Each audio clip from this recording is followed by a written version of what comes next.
and more Indian territories, more and more Indian states, and very cunningly they annexed Awadh.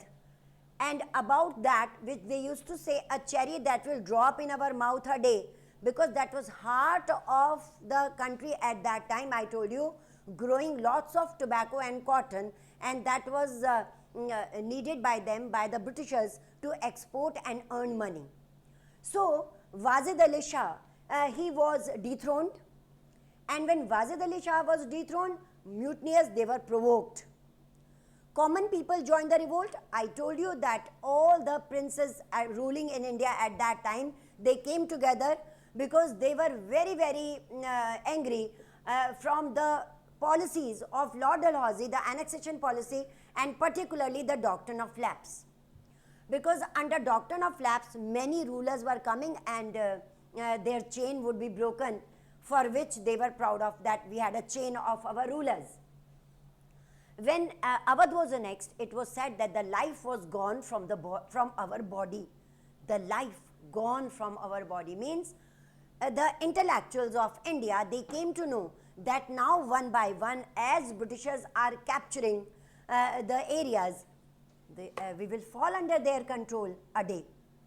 Moreover, common people joined the mutineers. Previously in the mutiny, right from the beginning I am telling you, it was a sepoys mutiny, because soldiers were unhappy when new types of cartridges were introduced. Then all the kings, Rani Lakshmibai, Nana Sahib at the forefront.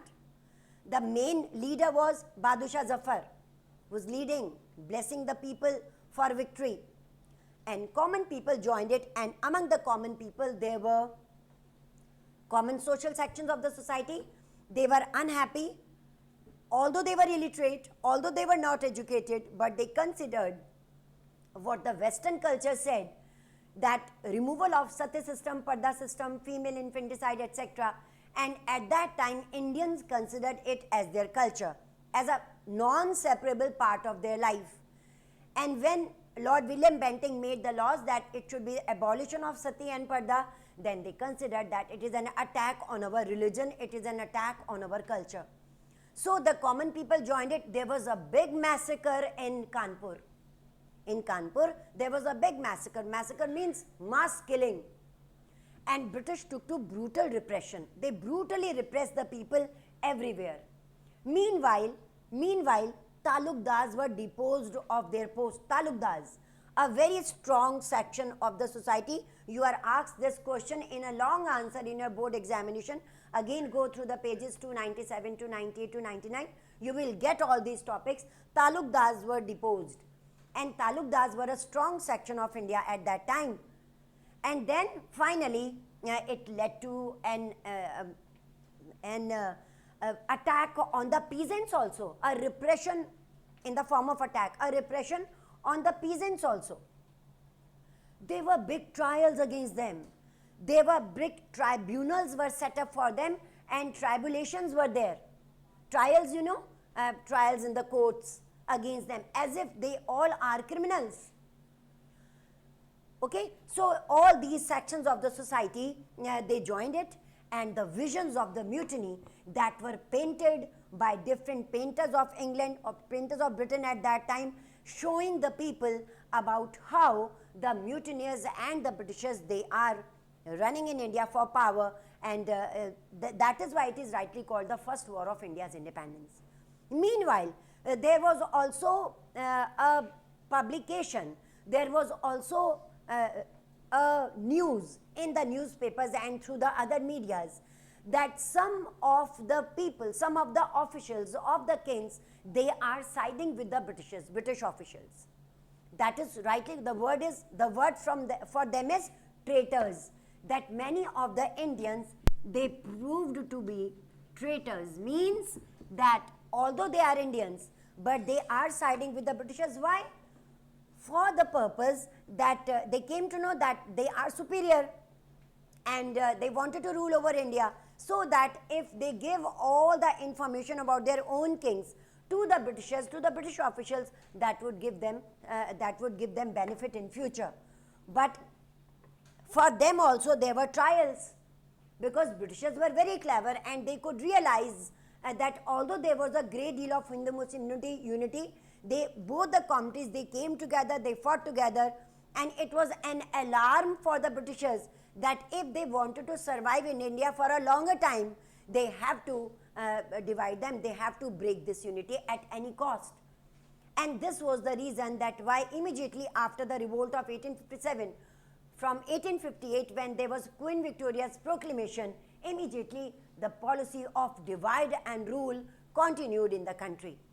Correct? So, come to the point, the common people joined the revolution, the mutineers. There were massacres at many places. There was role of General Lawrence. It was clearly said that the honor of women should be protected. In the British journals, in the British newspapers, there were paintings, there were caricatures that the honor of British women and the honor of other females living in the country, the honor should be protected. There were paintings as Britishers were shown as a tiger and the Indians were shown as a victim. So on one hand, Britishers tried that their image should not be defamed in the, it should not be damaged in the world. But on the other hand, such type of caricatures, such type of paintings and the news clips that came up that forced the people, those who were leading the revolt, everywhere the leaders of the revolt were different, but the main leader was Bahadur Shah Zafar, remember it. So they could tell the people that this is what the policy of Britishers is going on. We have already discussed that this was an attempt that Queen Victoria, the British government sitting in Britain, they realized that because of the East India Company, the Hindus and Muslims of India, they are organizing this revolt and the revolt is going on against them. And they were of the view that once this revolt is over, they will directly take over Indian administration in their own hand. Queen Victoria and the British, they will take over the administration of India.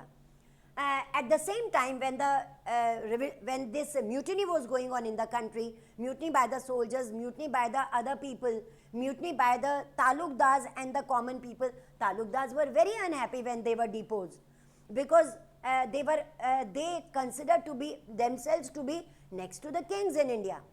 They were very rich also. Socially, they were also very dominant. So, this mutiny that made some of the people realize that Britishers, they are ahead. Their warring tactics are much better than India because we already discussed that in India when the revolt began, we were unprepared, and moreover the revolt began 2 months before. So everywhere Britishers could repress the mutineers. Everywhere there was large massacre, everywhere there were tribunals, there were trials, and there was mass killings, people were repressed. Although Indians tried to break the communication system so that the Britishers could not communicate with their officials and take advantage of their good communication, post and telegraph was totally, the lines of post and telegraph was totally broken by the Indians. But even then the revolt failed. Britishers were victorious. Rani Lakshmibai was killed. Correct? Why? It was because the revolt had certain limitations, because the revolt was not very well organized. We cannot keep in mind that only because of Hindu-Muslim unity the revolt could come to an end as successful for the Indians. There were many other drawbacks, many other limitations. Most of the people were illiterate. They didn't know what we wanted. Just they were carrying on in the revolt just because of the social evils they considered as their own traditions. And about the kings and ruling authorities at that time, I told you, their officials sided with the Britishers, they proved to be traitors. And the most important was superstitions were going on in the country, and without preparation, mutiny means that they immediately thought that 100 years bring everything to an end. Everywhere Britishers were ahead. Their warring method, their warring tactics were better than Indians. However, the revolt, the mutiny of 1857 made the Indians realize about their weaknesses, that where they were lacking. They had no platform, like immediately after the revolt, when British government took over India and India became their colony. In 1885, they form the Indian National Congress. Why? Because in this revolt there was no platform. Platform means a place, an organization where all the mutineers could sit, decide their future action, and could be united together and could take a united action. Because the revolt was scattered, the revolt started everywhere at different time, so it was very easy for the Britishers to suppress it. Correct? So we will continue this topic tomorrow, the aftermath of the revolt. We will see that what happened after the revolt and what were the other peculiar features of the revolt. And till then, goodbye, prepare your notes.